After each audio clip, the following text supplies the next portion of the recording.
എപ്പോൾ പഠിക്കാൻ വേണ്ടി ഇരുന്നാലും ഒരു അരമണിക്കൂർ പോലും എനിക്ക് കോൺസെൻട്രേറ്റ് ചെയ്യാൻ സാധിക്കുന്നില്ല. അത്രത്തോളം തന്നെ സോഷ്യൽ മീഡിയ ഡിസ്ട്രാക്ഷൻസ് ആണ് എനിക്ക് ചുറ്റിലുമുള്ളത് എന്ന് നിരവധി മക്കളാണ് എന്നോട് പറയുന്നത്. മക്കളെ, ഈ വീഡിയോയിൽ നമ്മൾ ഡീൽ ചെയ്യുന്നത് നിങ്ങളുടെ സോഷ്യൽ മീഡിയ ഡിസ്ട്രാക്ഷൻസ് കുറയ്ക്കാനുള്ള 4 ടിപ്സ് ആണ്. ഇത് നിങ്ങളുടെ ലൈഫിൽ നിങ്ങൾ ഇംപ്ലിമെൻറ്റ് ചെയ്യുകയാണെങ്കിൽ ഇനി വരാൻ പോകുന്ന നിങ്ങളുടെ പരീക്ഷയിൽ ഏറ്റവും മികച്ച മാർക്ക് തന്നെ നിങ്ങൾക്ക് ഉറപ്പിക്കാൻ സാധിക്കും. സോ നമുക്ക് വീഡിയോയിലോട്ട് കിടക്കാം. ഒന്നാമത്തെ കാര്യം, നമ്മൾ പഠിക്കുന്ന നമ്മുടെ സ്റ്റഡി ടേബിളിനടുത്തായിട്ട് ഒരു കാരണവശാലും നിങ്ങളുടെ സ്മാർട്ട് ഫോൺ നിങ്ങൾ കൊണ്ടുപോയി വെക്കരുത്.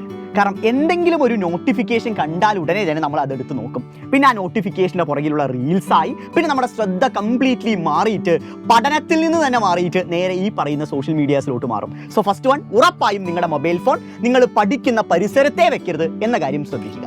രണ്ടാമത്തെ കാര്യം, നമ്മൾ പഠിക്കാനിരിക്കുന്ന മൊമെന്റിൽ നമ്മുടെ സോഷ്യൽ മീഡിയ പ്ലാറ്റ്ഫോംസ് നോക്കൊന്ന് ലോഗ് ഔട്ട് ചെയ്ത് വെക്കുന്ന അത്രയും നല്ലതായിരിക്കും. അഥവാ ഇൻസ്റ്റാഗ്രാമെന്നും സ്നാപ്ചാറ്റിൽ നോക്കൊന്ന് ലോഗ് ഔട്ട് ചെയ്ത് കഴിഞ്ഞു വെച്ചാൽ അതിൽ നിന്നുള്ള അൺവാണ്ടഡ് ആയ നോട്ടിഫിക്കേഷൻസ് നമുക്ക് സ്റ്റോപ്പ് ചെയ്യാൻ പറ്റും. പിന്നെ ലോഗ് ഔട്ട് ചെയ്തൊരു അക്കൗണ്ടിലോട്ട് നമ്മൾ വീണ്ടും ലോഗിൻ ചെയ്ത് ഇടയ്ക്കിടയ്ക്ക് നോക്കാനുള്ള സാധ്യതയും കുറയും. സോ അങ്ങനെ നമുക്ക് ഈ പറയുന്ന ഇന്ററാക്ഷൻസ് നമുക്ക് കുറയ്ക്കാൻ വേണ്ടി സാധിക്കും. മൂന്നാമത്തെ കാര്യം ഏറ്റവും പ്രധാനപ്പെട്ട കാര്യമാണ്. നമ്മളിൽ പലരും ചെയ്യുന്ന ഏറ്റവും വലിയ തെറ്റാണ് രാവിലെ എണീറ്റ ഉടനെ തന്നെ മൊബൈൽ ഫോൺ നോക്കുന്നത്. എന്നിട്ട് തലേനാളത്തെ നോട്ടിഫിക്കേഷൻസും മെസ്സേജും ഒക്കെ നമ്മൾ ഈ പറയുന്ന രാവിലെ തന്നെ നോക്കാറുണ്ട്.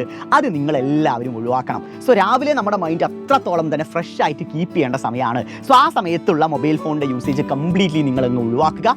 ആ സമയമൊക്കെ ഒന്ന് ഫ്രഷ് ആയിട്ട് പഠിക്കാനിരുന്ന് കഴിഞ്ഞു വെച്ചാൽ നമ്മൾ സാധാരണ കോൺസെൻട്രേറ്റ് ചെയ്യുന്നതിനേക്കാളും കൂടുതലായിട്ട് നമുക്ക് കാര്യങ്ങൾ മനസ്സിലാക്കാനും അതുപോലെ തന്നെ കൃത്യമായി നിങ്ങൾക്ക് കോൺസെൻട്രേറ്റ് ചെയ്യാനും സാധിക്കുന്ന സമയമാണ്. സോ മോർണിംഗ് ടൈമിൽ ഒരിക്കലും നിങ്ങൾ മൊബൈൽ ഫോൺ നോക്കരുത്.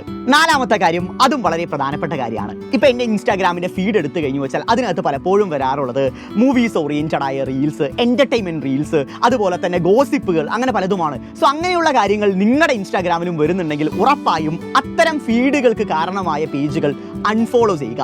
എന്നിട്ട് സ്റ്റഡീസ് റിലേറ്റഡ് ആയ പേജുകൾ ഒന്ന് ഫോളോ ചെയ്ത് വെക്കുക. കുറച്ച് മോട്ടിവേഷൻ, എഡ്യൂക്കേഷൻ റിലേറ്റഡ് ആയ പേജുകൾ ഫോളോ ചെയ്ത് വെച്ചാൽ നമ്മുടെ മൈൻഡ് സെറ്റും ആ രീതിയിൽ തന്നെ ഷേപ്പ് ചെയ്യപ്പെടും. പിന്നെ ഇത്തരം ഡിസ്ട്രാക്ഷൻസിലോട്ടുള്ള കാര്യങ്ങളൊക്കെ നമുക്ക് കുറയ്ക്കാൻ വേണ്ടി സാധിക്കും. സോ ഈ പറയുന്ന കാര്യങ്ങളെല്ലാം, ഈ പറയുന്ന ടിപ്സ് എല്ലാം ഇനി നിങ്ങളുടെ മുന്നോട്ടുള്ള ദിവസങ്ങളിൽ ഒന്ന് ഇംപ്ലിമെന്റ് ചെയ്ത് നോക്കുക. ഉറപ്പായും നിങ്ങൾക്ക് എല്ലാവർക്കും റിസൾട്ട് ഉണ്ടാവും. സോഷ്യൽ മീഡിയാസിൽ നിങ്ങൾ സ്പെൻഡ് ചെയ്യുന്ന ടൈമിന്റെ ഡ്യൂറേഷൻ കുറഞ്ഞു കഴിഞ്ഞു വെച്ചാൽ അത്രയും സമയം നമുക്ക് എഫക്റ്റീവായിട്ട് നമ്മുടെ സ്റ്റഡീസിൽ കോൺസെൻട്രേറ്റ് ചെയ്യാൻ സാധിക്കും. സോ മക്കളെ, ഗംഭീരമാക്കുക. ഓണപരീക്ഷയിൽ ഏറ്റവും മികച്ച മാർക്ക് തന്നെ ഉറപ്പിക്കുക. All the best.